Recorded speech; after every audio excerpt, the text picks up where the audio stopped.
kita ini hidup tentu ada punya kaitan dengan manusia.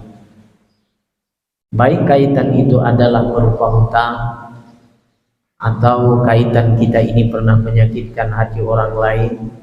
Kalau kita merancang, aku nih kalau masih ada umur, bulan depan aku rencananya ingin bertemu si Anu, dan aku punya hutang dengan si Anu yang jumlahnya sekian-sekian, dan kita berencana untuk membayar hutang si Anu. Kita berencana untuk membayar hutang si Anu. Atau umpamanya aku dulu pernah menyakiti hati si Anu, aku minta maaf, minta halal, minta ridha dengan si Anu, dan aku berencana itu insya Allah akan aku tepati. Nah, kita merancang hal yang demikian itu, bila mana terwujud kita rasakan bahwa kita dapat meminta maaf dan kita dapat melunasi hutang orang yang pernah kita berhutang. Kita rasakan bahwa dapatnya kita berbuat itu adalah karena daya upaya dari Allah Subhanahu wa ta'ala.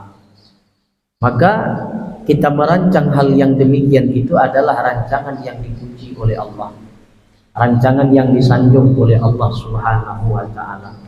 Kita berencana untuk meminta maaf, kita berencana untuk melunaskan hutang. Nah, itu adalah rencana yang baik yang dipuji oleh Allah Subhanahu wa ta'ala. Jadi kalau kita punya hutang dengan orang lain, jangan ada berencana untuk tidak melunasi. Berupayalah kita untuk melunasi. Karena kata Nabi SAW, orang yang punya hutang itu bila mana mati meninggal dia, lalu dia tidak sempat membayarnya, maka meninggalnya itu seperti orang yang berada di dalam penjara. Orang yang ada di dalam penjara itu apa? Orang yang berada di dalam penjara itu dia tidak bisa bebas keluar. Orang yang di luar tidak bisa bebas untuk masuk ke dalam.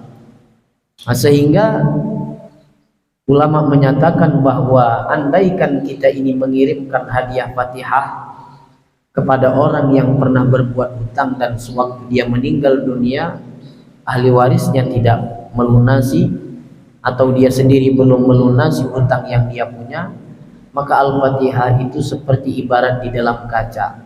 Dia hanya melihat pahala Al-Fatihah, namun dia tidak menikmati daripada pahala Al-Fatihah yang dikirimkan daripada orang-orang yang masih hidup, seperti anak, cucu, istri, keluarganya. Jadi oleh karenanya kita pastikan terlebih dahulu sebelum kita meninggal dunia, memang kita ini bebas daripada hutang, agar supaya begitu ada keluarga kita mengirimkan butiran-butiran kalimat thayyibah yang pahalanya itu dikhususkan kepada kita, supaya sampai itu pahala kepada kita.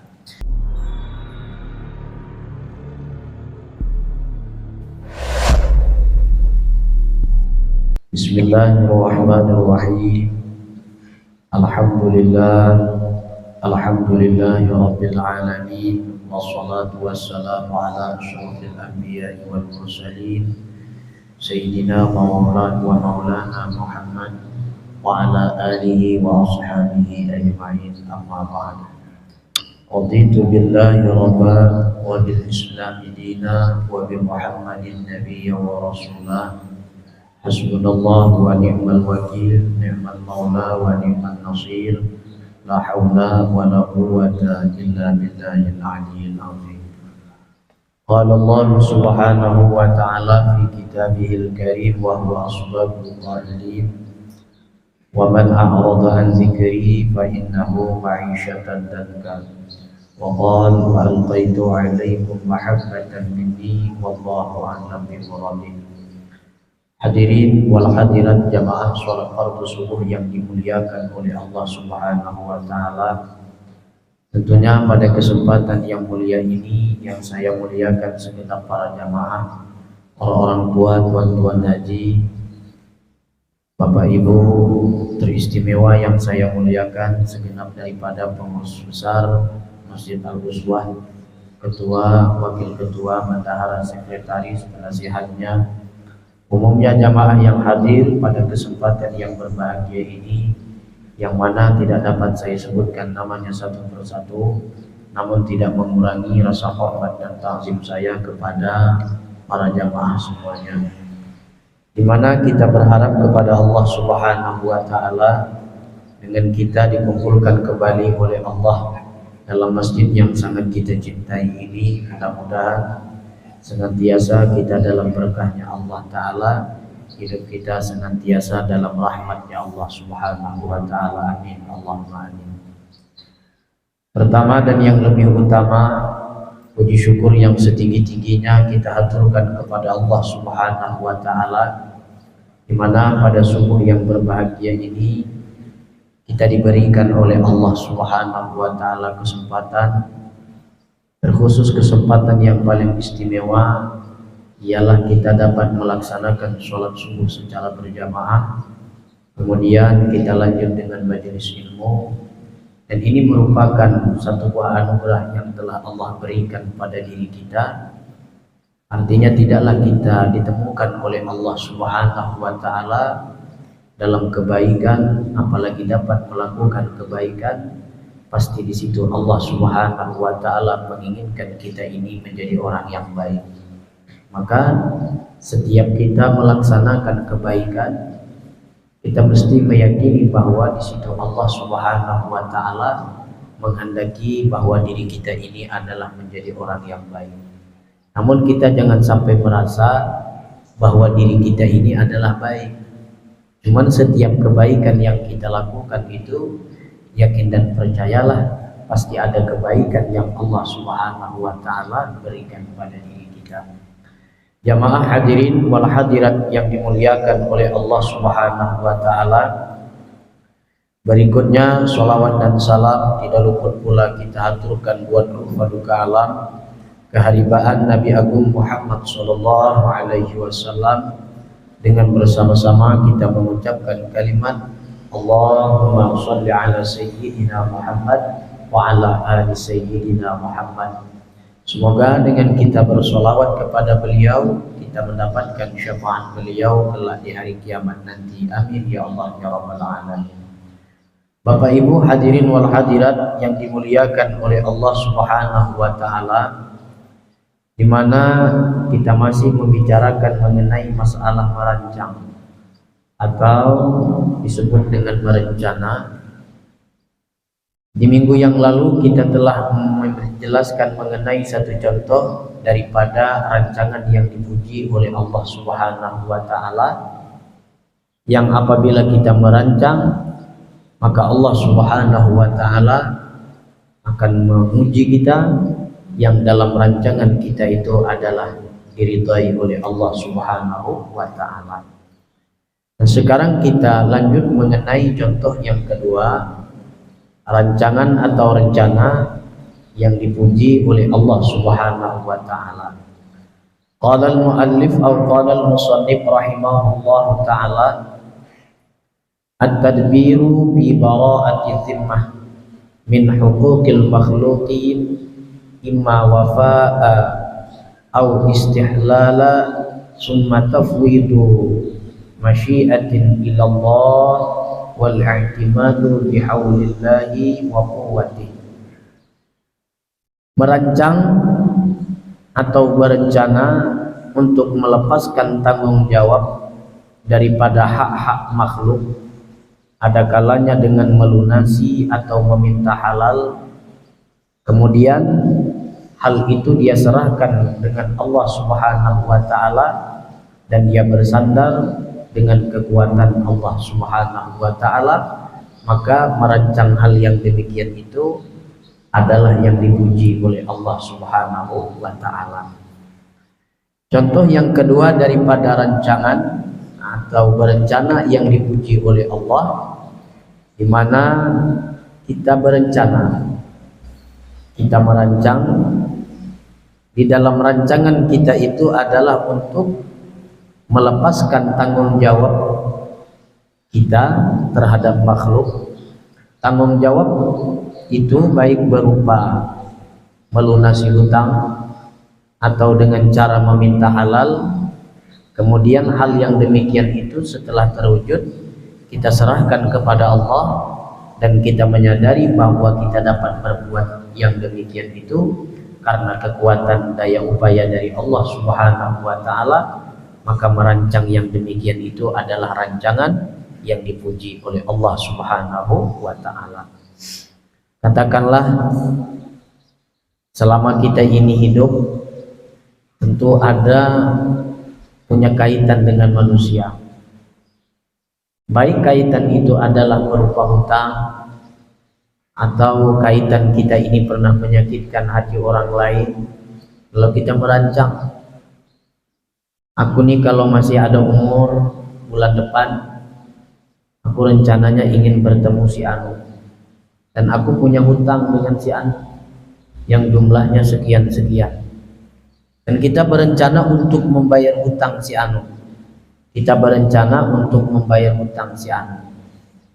Atau umpamanya aku dulu pernah menyakiti hati si Anu, aku minta maaf, minta halal, minta ridha dengan si Anu, dan aku berencana itu insya Allah akan aku tepati.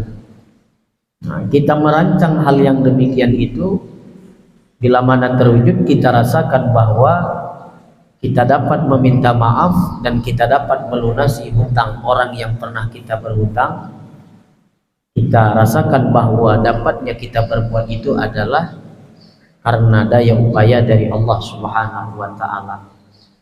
Maka kita merancang hal yang demikian itu adalah rancangan yang dipuji oleh Allah, rancangan yang disanjung oleh Allah Subhanahu wa taala. Kita berencana untuk meminta maaf, kita berencana untuk melunaskan hutang. Nah, itu adalah rencana yang baik yang dipuji oleh Allah Subhanahu wa taala. Jadi kalau kita punya hutang dengan orang lain, jangan ada berencana untuk tidak melunasi. Berupayalah kita untuk melunasi. Karena kata Nabi SAW, orang yang punya hutang itu bila mana mati meninggal dia, lalu dia tidak sempat membayarnya, maka meninggalnya itu seperti orang yang berada di dalam penjara. Orang yang ada di dalam penjara itu apa? Orang yang berada di dalam penjara itu dia tidak bisa bebas keluar. Orang yang di luar tidak bisa bebas untuk masuk ke dalam. Nah, sehingga ulama menyatakan bahwa andaikan kita ini mengirimkan hadiah Fatihah kepada orang yang pernah berbuat hutang dan sewaktu dia meninggal dunia ahli warisnya tidak melunasi atau dia sendiri belum melunasi hutang yang dia punya, maka Al-Fatihah itu seperti ibarat di dalam kaca. Dia hanya melihat pahala Al-Fatihah, namun dia tidak menikmati daripada pahala Al-Fatihah yang dikirimkan daripada orang-orang yang masih hidup, seperti anak, cucu, istri, keluarganya. Jadi oleh karenanya kita pastikan terlebih dahulu sebelum kita meninggal dunia, memang kita ini bebas daripada hutang, agar supaya begitu ada keluarga kita mengirimkan butiran-butiran kalimat thayyibah yang pahalanya itu dikhususkan kepada kita, supaya sampai itu pahala kepada kita. Karena Nabi SAW menyatakan bahwa orang yang meninggal dalam keadaan membawa hutang itu adalah seperti orang yang meninggal berada di dalam penjara. Telah saya sebutkan tadi bahwa orang yang ada di dalam penjara itu dia tidak bisa bebas keluar, dan orang yang luar tidak bisa bebas untuk masuk ke dalam. Nah, jamaah yang dimuliakan oleh Allah Subhanahu wa taala, dengan dia berencana atau dengan dia merancang untuk melunasi hutang orang, dia berencana untuk meminta maaf kepada orang lain, begitu terwujud rancangan yang dia rancang, lalu dia merasakan terwujudnya itu adalah karena dibantu dan ditolong oleh Allah Subhanahu wa taala. Nah, rancangan yang semacam itulah rancangan yang dipuji, yang disanjung oleh Allah Subhanahu wa taala. Itu contoh yang kedua daripada merancang yang dipuji, yang disanjung oleh Allah Subhanahu wa taala. Yang ketiga, contoh daripada rancangan atau berencana yang dipuji dan disanjung oleh Allah Subhanahu wa taala adalah at-tadbiru fi qam'il hawa wasyaitan. Yang ketiga, contohnya adalah merancang untuk melumpuhkan hawa nafsu dan syaitan. Nah, di dalam diri kita ini ada hawa nafsu. Kalau tidak kita rancang untuk mengalahkan hawa nafsu, maka kita yang akan dikalahkan oleh hawa nafsu. Maka kita harus berancang untuk mengalahkan hawa nafsu kita, untuk mengalahkan syaitan yang senantiasa menggoda kita. Kita berancang hal yang demikian itu, rancangan yang semacam itu adalah rancangan yang dipuji oleh Allah Subhanahu wa taala, sembari di dalam hati dengan la haula wala quwwata illa billahil aliyil azim. Kita berancang bagaimana hari besoknya kita ini lebih baik daripada hari ini, bagaimana hari besoknya kita lebih bagus daripada hari-hari yang sebelumnya. Nah, jamaah yang dimuliakan oleh Allah Ta'ala, berancangnya kita hal yang demikian itu adalah rancangan atau rencana yang dipuji oleh Allah Subhanahu wa Ta'ala. Bagaimana caranya? Setiap malam Jumat itu ada peningkatan, bahwa membaca Yasin itu berapa kali putaran atau ditambah dengan surah yang lain. Kita berancang membaca Yasin atau ditambah dengan surah-surah yang lain adalah untuk menundukkan hawa nafsu kita. Karena hawa nafsu kita ini kepinginnya itu adalah sesuatu yang membuat kita jauh dengan Allah Subhanahu wa Ta'ala. Nah, sekarang kita atur siasat bagaimana caranya hawa nafsu kita ini kita bawa dia kepada untuk mendekatkan diri kepada Allah Subhanahu wa Ta'ala. Karena kata Tuhan Syekh Abdul Qadir Al-Jailani, nafsu yang mana orang itu mampu mengendalikan hawa nafsu, yang nafsunya itu senantiasa dapat mengingat kepada Allah Subhanahu wa Ta'ala, nafsu yang semacam itu adalah nafsu khairin ala khairin, kebaikan di atas kebaikan. Tapi kalau nafsu itu tidak kita rancang, tidak kita atur, tidak kita siasati, maka nafsu itu akan membabi buta kepada kita. Maka itu kata Tuhan Syekh Abdul Qadir Jailani, syarrun ala syarrin, keburukan di atas keburukan. Kita tidak boleh untuk menghilangkan nafsu daripada diri kita, tidak. Cuman kita berupaya bagaimana nafsu yang telah Allah Subhanahu wa Ta'ala titipkan pada diri kita ini kita kendalikan dan kita arahkan untuk kepada hal-hal yang lebih positif yang mendekatkan diri kepada Allah Subhanahu wa Ta'ala. Kita jadikan nafsu kita ini sebagai nafsu yang radiyah mardiyah, nafsu yang diridhai oleh Allah Subhanahu wa Ta'ala. Tapi kalau untuk kita buang nafsu, nafsu tidak akan bisa hilang dalam diri kita. Selagi kita ini masih hidup, selagi kita ini masih ada nyawa, masih ada kepingin-kepingin, maka itu adalah nafsu. Yang kita perlukan itu bagaimana kita rancang nafsu kita ini, kita manajemen nafsu kita ini agar supaya terarah kepada jalan yang diridhai oleh Allah Subhanahu wa Ta'ala. Maka dengan kita merancang supaya untuk melumpuhkan hawa nafsu kita, melumpuhkan maksudnya adalah untuk kita arahkan ke jalan Allah, dan kita berancang untuk melumpuhkan hawa syaitan, maka rancangan itu adalah rancangan atau rencana yang dipuji oleh Allah Subhanahu wa Ta'ala. Karena di dalam diri kita ini kalau tidak kita manajemen nafsu yang telah Allah berikan pada diri kita ini, kita akan menjadi orang yang sombong, kita akan menjadi orang yang besar, kita akan menjadi orang yang merasa bahwa diri kita ini hebat daripada yang lain. Kenapa sebabnya? Karena kita tidak ada berencana, tidak ada kita manajemenkan nafsu yang telah Allah titipkan pada diri kita ini untuk supaya bagus, untuk supaya baik. Nah, maka Allah Subhanahu wa Ta'ala wajibkan puasa di bulan suci Ramadan. Di antara satu hikmahnya adalah bahwa agar supaya kita ini bisa terkendalikan. Karena nafsu kita ini dengan makan, dengan minum itu akan menjadi penyebab besar bagi kuatnya hawa nafsu kita. Maka dengan berpuasa di siang Ramadan adalah untuk salah satu cara mengendalikan hawa nafsu yang telah Allah berikan pada diri kita, yang telah Allah berikan pada diri kita. Nah, jamaah yang dimuliakan oleh Allah Ta'ala, itu adalah contoh yang ketiga daripada merancang atau rencana yang dipuji dan disanjung oleh Allah Subhanahu wa Ta'ala. Yang keempat, at-tadbiru li tahsilid dunya lil akhirah ma'a tafwidil masyiati ila Allah Ta'ala wal i'timadi bihaulillahi wa quwwatihi.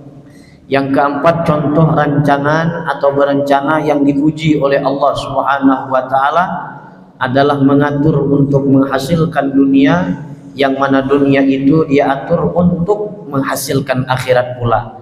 Maka dia berencana hal yang demikian itu sembari dia menyerahkan rencananya itu kepada Allah Subhanahu wa taala atas daya upaya Allah, maka rencana yang demikian itu rencana yang dipuji oleh Allah Subhanahu wa taala.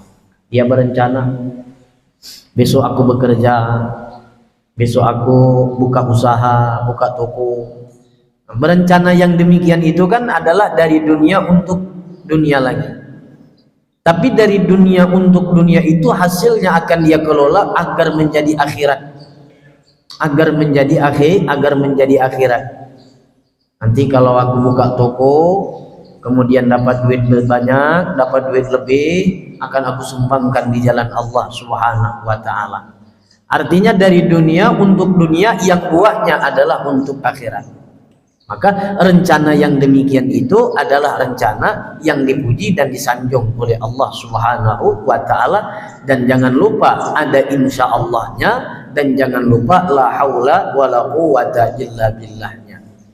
Aku bekerja hari ini, bagaimanapun aku harus bekerja, bahwa dengan hasil pekerjaan nanti kalau mencukupi akan aku simpan di bank, kemudian aku nyetur untuk naik haji. Kan dari dunia ke dunia yang buahnya adalah untuk akhirat. Maka rancangan yang semacam itu adalah rancangan yang dipuji, yang disanjung oleh Allah Subhanahu wa taala. Meskipun dunia gambarannya, tapi buahnya adalah yang kita tunggu akhirat, buahnya tujuan akhirnya adalah akhirat. Maka rencana yang kita rencanakan itu adalah rencana yang dipuji, yang disanjung oleh Allah Subhanahu wa taala. Kita bekerja, kemudian kita cari dana, yang mana dari dana hasil dari bekerja kita sumbangkan di jalan Allah Subhanahu wa taala, meskipun 1.000 rupiah, tapi istiqomah itu dipuji oleh Allah Subhanahu wa taala rancangan yang semacam itu. Kemudian yang kelima, rancangan atau rencana yang dipuji oleh Allah Subhanahu wa taala, at-tadbiru fi siyasatil jihad, merancang atau mengatur pada siasat berjihad di jalan Allah Subhanahu wa taala. Mungkin kalau ini sudah tidak ada lagi di zaman sekarang ini. Di zaman Nabi sallallahu alaihi wasallam itu ada peperangan Badar, ada perang Uhud, ada perang Khandaq. Itu Rasulullah sallallahu alaihi wasallam, beliau sebelum berperang beliau mengatur siasat terlebih dahulu. Beliau bermusyawarah dengan para sahabat. Beliau bermusyawarah dengan para sahabat beliau atur siasat bagaimana bisa menghasilkan yang terbaik setelah berperang. Maka berancang hal yang demikian itu sembari insyaallah, dan kemudian la haula wala quwata illa billah, rancangan yang dipuji oleh Allah Subhanahu wa taala. Umpamanya kita punya tentara-tentara, yang mana tentara kita ini berancang mengatur siasat agar supaya negara kita ini aman, agar supaya kita ini bisa terkendalikan dari hal-hal orang-orang yang tidak bertanggung jawab. Ya berencana sembari insyaallah dan la haula wala quwata illa billah. Maka rancangan yang semacam itu adalah rancangan yang dipuji, yang disanjung oleh Allah Subhanahu wa taala. Kemudian yang berikutnya adalah yang terakhir, yang keenam, contoh daripada rancangan yang dipuji dan disanjung oleh Allah Subhanahu wa taala, at-tadbiru fi tahsilid dunya al-halali lil istimta'i biha wa tashakkuriha ma'a tafwidil masyiati ila Allah taala wal i'timadi bihaulillahi wa quwwatihi. Yang terakhir, yang keenam adalah merancang untuk mendapatkan dunia yang halal, untuk bersenang-senang dengannya dan mensyukurinya, serta berinsyaallah dan juga serta berla haula wala quwata illa billahil aliyil azim. Dia berancang untuk menghasilkan dunia. Tapi dia berancang untuk menghasilkan dunia ini adalah dengan yang halal. Kemudian dia bersenang-senang dengan yang halal itu, dengan dia mensyukuri nikmat yang telah Allah berikan pada dirinya, dan dia berpegang la haula wala quwata illa billahil aliyil azim. Rancangan yang semacam itu adalah rancangan yang puji, yang disanjung oleh Allah Subhanahu wa ta'ala. Aku besok ya, kalau dapat duit besok aku beli makanan yang nyaman. Aku beli makan makanan yang nyaman, beli makanan yang lezat-lezat, yang enak-enak. Tapi aku membeli makan makanan yang enak-enak adalah tujuan aku untuk mensyukuri nikmat Allah Subhanahu wa ta'ala. Besok kalau ada duit aku membeli baju yang agak bagus. Niat yang semacam itu, berencana yang semacam itu dengan insya Allah dan dengan la haula wala quwata illa billahil aliyil azim. Begitu terwujud beli baju adalah mendapatkan pujian sanjungan dari Allah Subhanahu wa ta'ala. Maka dikisahkan oleh Al-Imam Ibnu Athaillah As-Sakandari, beliau mengisahkan guru beliau adalah Al-Imam Abu Hasan Asy-Syadzili. Al-Imam Abu Hasan Asy-Syadzili ini beliau itu kalau minum selalu minum dengan minuman yang enak. Beliau ini kalau makan selalu makan dengan makanan yang enak. Kenapa sebabnya? Karena Al-Imam Abu Hasan Asy-Syadzili ini adalah mensyukuri nikmat yang telah Allah berikan kepada beliau. Dan tentu beliau pandang itu saat makan, saat minum dengan makanan yang enak-enak, dengan minuman yang enak, beliau pandang adalah insya Allah, beliau pandang dengan la haula wala quwata illa billah. Bukan berarti kita ini disuruh oleh Allah Subhanahu wa ta'ala itu tidak makan. Kita ini bertasawuf tidak boleh berpakaian bagus, berpakaian dengan pakaian yang bagus, makan dengan makanan yang enak. Cuman bedanya orang yang tidak tahu tentang Allah dengan orang yang tahu tentang Allah Subhanahu wa ta'ala adalah orang yang mengerti dengan Allah, begitu makan minum bersyukur kepada Allah, dan dalam hatinya itu adalah la haula wala quwata illa billahil aliyil azim. Maka agama kita bagus sudah mengajarkan doa ketika mau makan, Allahumma barik lana fima razaqtana wa qina azabannar. Bagus doa ini, endingnya adalah agar kita ini terbebas daripada panasnya api neraka. Allahumma barik lana, ya Allah berkahkanlah bagi kami, fima razaqtana, dengan apa-apa yang telah engkau rezekikan kepada kami, yang telah engkau berikan kepada kami, wa qina azabannar, dan bebaskanlah kami daripada panasnya api neraka. Artinya dengan makan pun kita ini bisa menjadi bebas kita daripada neraka. Ini tidak hanya sekedar sholat duha yang membuat kita ini bisa masuk ke dalam surga, bisa terhindar kita ini daripada neraka. Dengan makan pun, dengan minum pun, dengan ngopi pun, insya Allah bisa menjadi penyebab bagi kita untuk terbebas daripada panasnya api neraka. Kenapa sebabnya? Karena dengan orang yang bersyukur atas makanan yang telah Allah berikan, dan dia merasakan dia dapat makan itu la haula wala quwata illa billah, dan dia makan itu sebelum makan dan dia berancang untuk makan ada insya Allah, dan itu adalah diridhai dan dipuji oleh Allah Subhanahu wa ta'ala. Kita ini kan semua makan, kita ini semuanya orang minum, tapi ada orang itu yang dengan makan, yang dengan minumnya itu adalah bisa menjadi jaminan bagi dia untuk bebas daripada panasnya api neraka. Baru dengan makan. Seperti siapa tadi contohnya? Adalah seperti makannya Al-Imam Abu Hasan Asy-Syadzili. Beliau itu makan adalah memandang setiap beliau makan itu adalah nikmat yang Allah berikan kepadanya. Beliau mensyukuri kepada Allah Ta'ala melalui nikmat yang telah Allah berikan. Nah, jamaah yang dimuliakan oleh Allah Ta'ala, jadi intinya adalah bahwa makan itu kan adalah bisa dianggap perkara yang biasa-biasa saja bagi diri kita, bahwa kita anggap pintu surga itu bisa dibuka dengan tahajud, dengan sedekah, dengan ini dengan itu saja. Padahal jauh daripada itu juga adalah pintu surga mampu dibuka dengan makan, dan kita bisa terhindar daripada panasnya api neraka dengan makan. Contohnya siapa? Kita ulang sekali lagi, adalah seperti Al-Imam Abu Hasan Asy-Syadzili, Al-Imam Abu Hasan Asy-Syadzili. Jadi intinya adalah bahwa yang keenam contoh daripada orang yang merancang, orang yang berencana, yang dipuji oleh Allah Subhanahu wa taala adalah orang yang berencana, orang yang merancang untuk menghasilkan dunia yang halal, dan tujuannya adalah untuk bersyukur kepada Allah Subhanahu wa taala, tapi pakai insyaallah, pakai la haula wala quwata illa billahil aliyil azim.